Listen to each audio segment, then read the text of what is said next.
Hi, hello. Welcome to another episode of Isaiah's Newsstand. It's your host, Isaiah Edwards. The date is January 20th, 2023. Hopefully, this episode finds you well.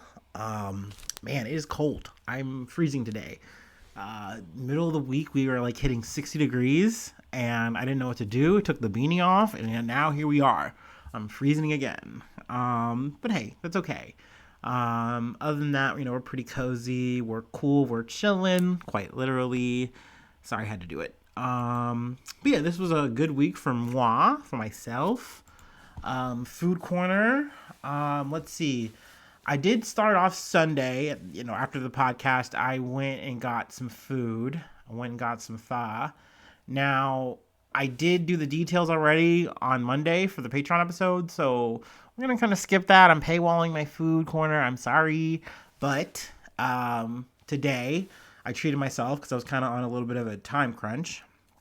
I got some Wendy's, and it was a good old decent meal, and I'm really happy that it was decent. That's really all I asked for my fast food. I don't want the world. I just want Wendy. Okay, I just wanted to do her job, and I'm happy with that. That's all I asked for, and they delivered. So we got no worries. I got a chicken sandwich, spicy chicken sandwich. I got a Big Bacon Classic, and I got a large fry and a large lemonade. So I was satisfied. I will say, man, it's crazy to like order things and remember what they were like, as I get older. And I'm like, I cannot believe that for all that it was like $20. It's like, but hey, like I said, you can't put a price on a decent meal. Okay, well you can, but enjoying it is priceless. I don't know. I'm sure there's some cute anecdote I could make there. Let's see. Let's get into some news. Let's talk about some stuff that's going on. As usual, for the top of the weekend episodes, I usually wind up talking about Ukraine. A little bit of catch up, I guess you could say. It's been a pretty active week. Let's see. From Reuters, death toll from strike on Ukraine apartment block rises to 40. So this is one of the bigger strikes that have taken place over the past like 3 months. It was very massive in terms of like the toll that it took. As usual, the Kremlin says, hey, we weren't targeting civilian infrastructure. That wasn't what we were trying to do. Yet, lo and behold, you hit a bunch of civilian infrastructure. It took place in the Ukrainian city of Dnipro. Let's see. And it rose to 40 on Monday, with dozens more missing. It seemed like pretty soon into the effort of trying to save people, find people, they pretty much had to shift to like a recovery mode because, it under these circumstances, it's just not much you can really do. Not to mention there's already other extenuating circumstances that are going on. It's not like these strikes happen and everything just stops and there's peace to collect yourself, like this is a constant ongoing situation and you're just doing the best you can to then shift to just recovering and picking up the pieces quite literally. But this took place as well, like it kind of coincided with a big clamoring from other countries, and it's also mentioned throughout the other articles that we're going to go through as well about the what's the next phase of supplying Ukraine, and there's been a lot of talk of tanks. So I believe Britain started off first. They have a specific name for their tank that they were sending out, and it then kind of quickly followed suit where it's like, well, other countries want to get involved and they want to send their tanks, but the best tanks or the tanks that they want to send are these Leopard 2 tanks that are German-made tanks. And they can't send those German-made tanks without permission from Germany. And Germany's like, I don't know, that's such a bad look. That makes us look very bad. It puts us in an awkward spot.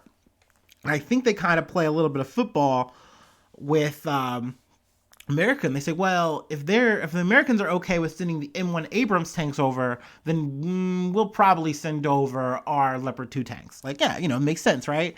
But then America's like, oh, well, you see, it's not going to do much good for us to send our tanks over. The amount of extra training time would be like kind of hard. It's even more time. That's already an issue that they have, with sending some of the equipment over. They have to train Ukrainian soldiers on how to use it.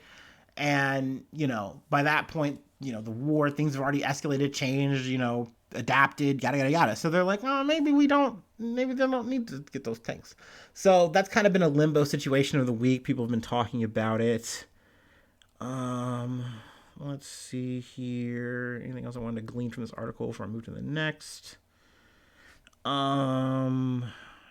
Okay, yeah, they're called Challengers. Those are the British tanks. 14. Yeah, supply of 14 Challenger 2 tanks and other hardware, including hundreds more armored vehicles and advanced air defense missiles to accelerate Ukrainian success.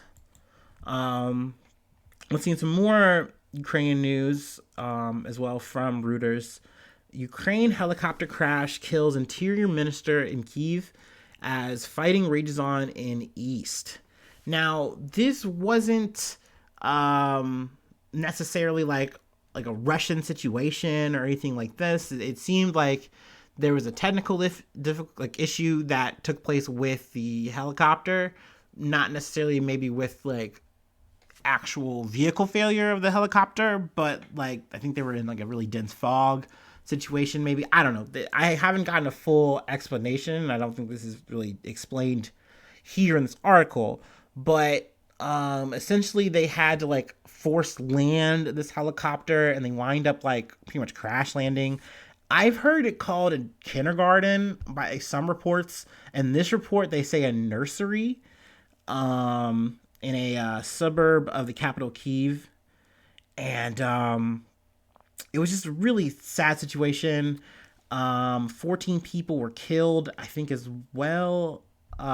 Including a child from, said nursery kindergarten building. So just really sad, to see that situation take place. And I mean, obviously, like I said, but, in the top of this article, this wasn't necessarily, at the hands of, Russian artillery or anything like that. But it's a situation where I think they were going to an area, a site to do stuff. And this whole thing happens. So it was one of those things where it did kind of strike me man, there's a timeline where this just doesn't happen. Obviously none of this happens. There's just so much loss of life. There's so much changes, but it's just one of those things where I was like, man, that's fucking crazy. There's so many little fucking shitty things that can happen and take place any given day, related to just this fucking war situation. So obviously I know I'm kind of just heaping on the bummers here, but I mean, yeah, it was definitely a sad situation, and I hate to be glib here or whatever. Maybe this is the worst time to try to add levity, but I will tell you, this is adding to the stack for me to never, ever, ever in my life. I don't think I'm ever going to set foot on a helicopter. I'm just not trying to. This is further just proof that it doesn't matter who you are. If you're stepping onto one of these things, you're really going with whatever higher power you choose. I don't know. It's not for me. I've been on a plane one time. I didn't hate that experience. Oh, technically twice, there and back. I didn't love the experience, didn't hate it. But I will tell you, I get the feeling I would feel less safe on a helicopter. And ever since Kobe, RIP, I'm just not on it. I'm just not about it. So yeah. Closing out the Ukraine stuff though. Let's see, from the BBC. Ukraine war. Ukraine admits pulling out of frontline town of Soledar. This is an update, from some Ukraine stuff we were talking about, I believe, last week with the salt mining town of Soledar. More or less, like we were talking about, it was more or less a Pyrrhic victory for the Russian side. It looked like they had control over it, but essentially they're Ukrainians occupying the outside. It's looking like they're pulling back to kind of recalibrate, maybe do a counteroffensive, but it really looks like more or less what Russia wanted was to have this toehold so that they could get closer to Bakhmut and potentially take Bakhmut, which is a neighboring town. something we've kind of mentioned. I really didn't have like a full grasp on it, but I feel like, okay, like this is what's happening. This is the motivation for taking Solidar, even though it's such a small thing. You didn't really gain anything by glassing this town and taking it.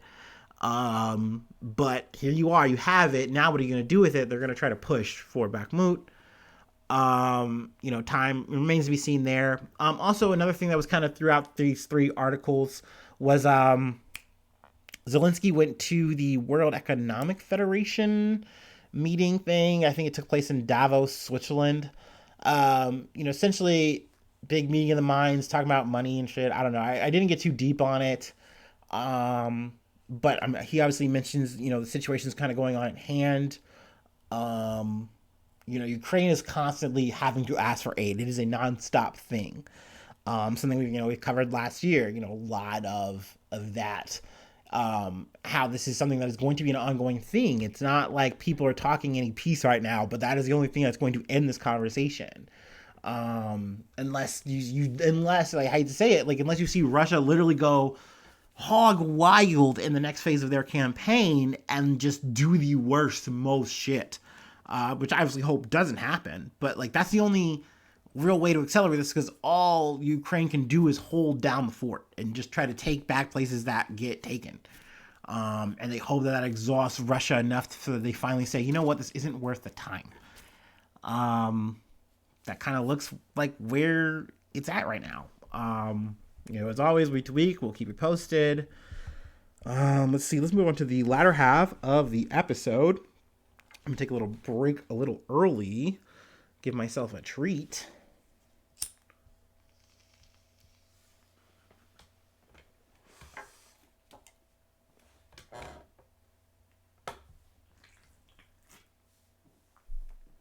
Oh, yeah. Woo. Okay. So,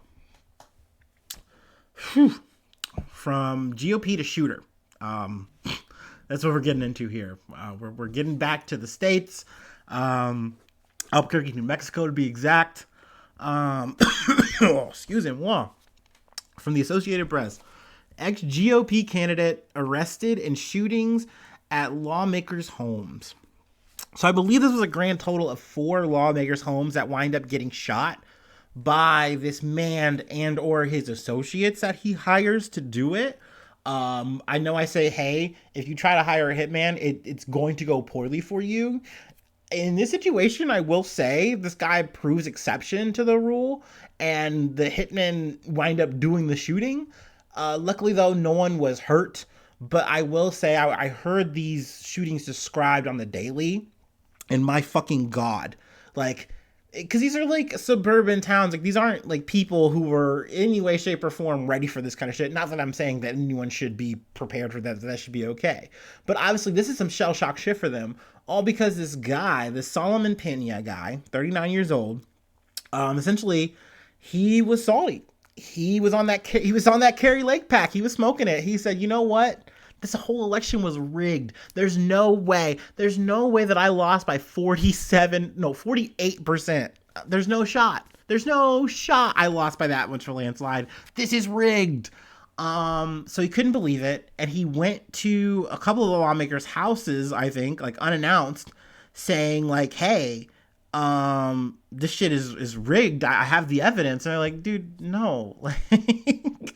And that's when the shooting started, I guess. So yeah, Pena decided, hey, I'm going to do my own justice. I'm going to terrorize these people.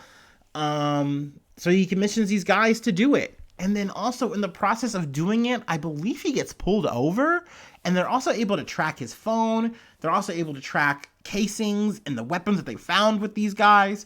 And it's all bungled. It's all fucking fucked for this guy. He's toast. This guy's toast. Allegedly, whatever, but I mean, come on.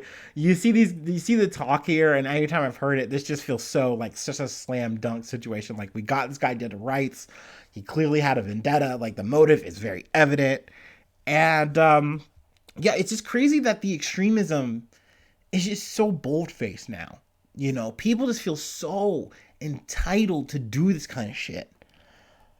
I don't know what the answer is, you know? Like, I don't have the answers here on Isaiah's newsstand. Wow, surprise, I know. But, like, it boggles my mind that people are willing to be so upset and so in a fervor, in a frenzy, whatever it is that's motivating them, and they decide to go to this level of violence. It's crazy to me. So yeah, really starting off this year with a bang.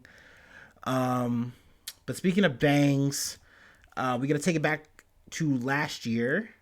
Let's see. From NBC News, Alec Baldwin to be charged with manslaughter and fatal shooting on the set of Rust, DA says. Baldwin was rehearsing with a pistol while filming Rust in New Mexico in October 2021 when it went off, killing cinematographer Halyna Hutchins and wounding the director. Now, 2 other people are also set to be charged. Hannah Gutierrez Reed, and then also, and she was the armorer who was in charge of the weapons on the set, and then also the assistant director David Halls. But David Halls has signed a plea agreement for the charge of negligent use of a deadly weapon. So, let's see, but it's likely to lead to 6 months of probation, said the prosecutors. He's also agreed to testify for the state, which is a big deal. Essentially, that was the guy that they decided to say, hey, he's probably the least culpable and the most useful to us, so we're going to lean on him, and it worked, and now they are pursuing with their case against the other 2. Now, let's see here. I think they do have statements here. This decision distorts Halyna Hutchins' tragic death and represents a terrible miscarriage of justice, according to a statement by Baldwin's attorney, Luke Nikes. Mr. Baldwin had no reason to believe there was a live bullet in the gun or anywhere on the movie set. He relied on the professionals with whom he worked, who assured him the gun did not have live rounds. We will fight these charges and we will win. Let's see. And then there is a statement from Jason Bowles, great name for an attorney, who is Gutierrez Reed's attorney. Hannah is and has always been very emotional and sad about this tragic accident, but she did not commit involuntary manslaughter. These charges are the result of a very flawed investigation and an inaccurate understanding of the full facts. We intend to bring the full truth to light and believe Hannah will be exonerated of the wrongdoing by a jury. Sorry about that. Now the punishment here is pretty stacked potentially. They are facing anywhere between 18 months to 5 years for involuntary manslaughter, but there are 2 charges. There's a second charge because of the firearm, and essentially they're saying because that was involved, we're potentially going to max you out at a 5-year penalty. Now, I mean, it kind of remains to be seen, how this trial is going to go. I have some speculations. My guess here is that either there's going to be some kind of plea deal by both of the parties, by the Baldwin, Gutierrez Reed situation. I think both parties are probably maybe going to plead or something, potentially, to just cop it. You don't do any jail time. You just admit, hey, yada. Because I don't know. I just kind of don't see this going fully. Maybe not, though. Maybe it does go to trial. Then what does that look like? I don't think, though, even if he gets found guilty, I don't think the sentencing would be like, we're going to maximize it. Like, I don't know. Call me crazy. I'm just saying I'd be surprised if it goes to a full conviction and the sentencing, they just try to throw the full ass, weight of 5 years on him.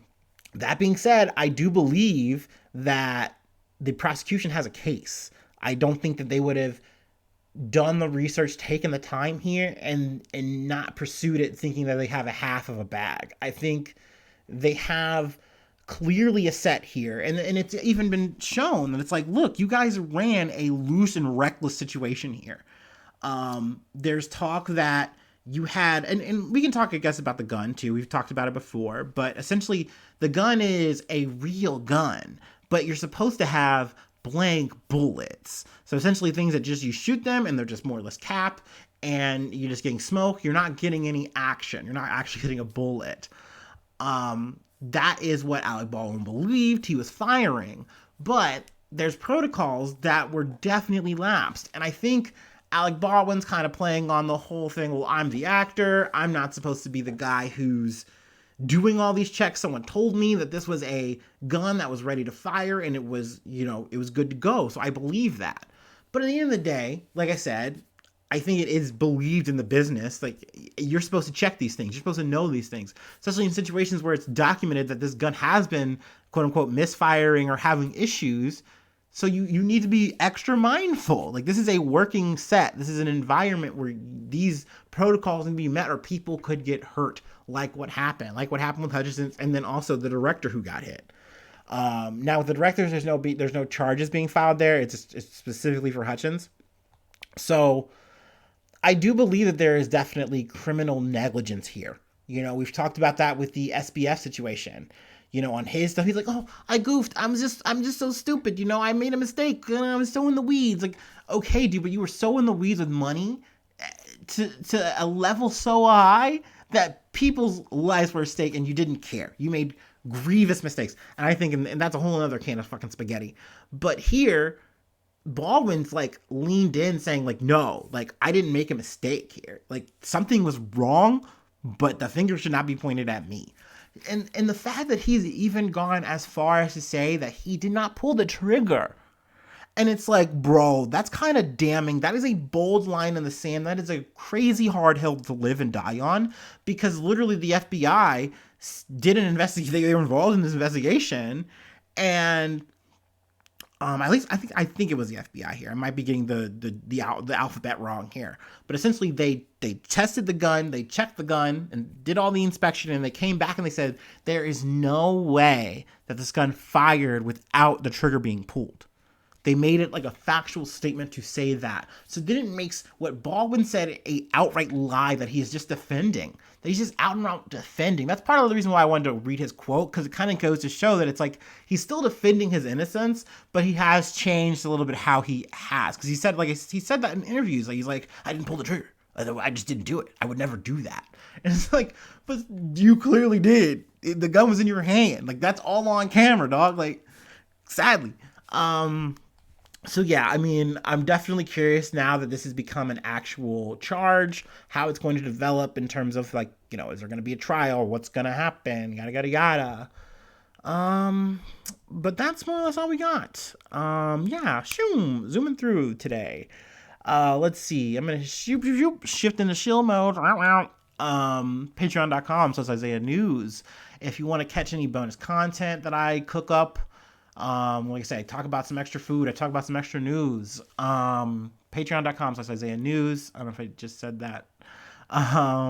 Also, you get Discord access. Also, you get shout outs at the top of the month. All the newsies. They get to hear all the cool stuff. They get the roll call, and you can plug whatever you want to during that time. So just let me know. And yeah, that's on the Patreon if you'd like that.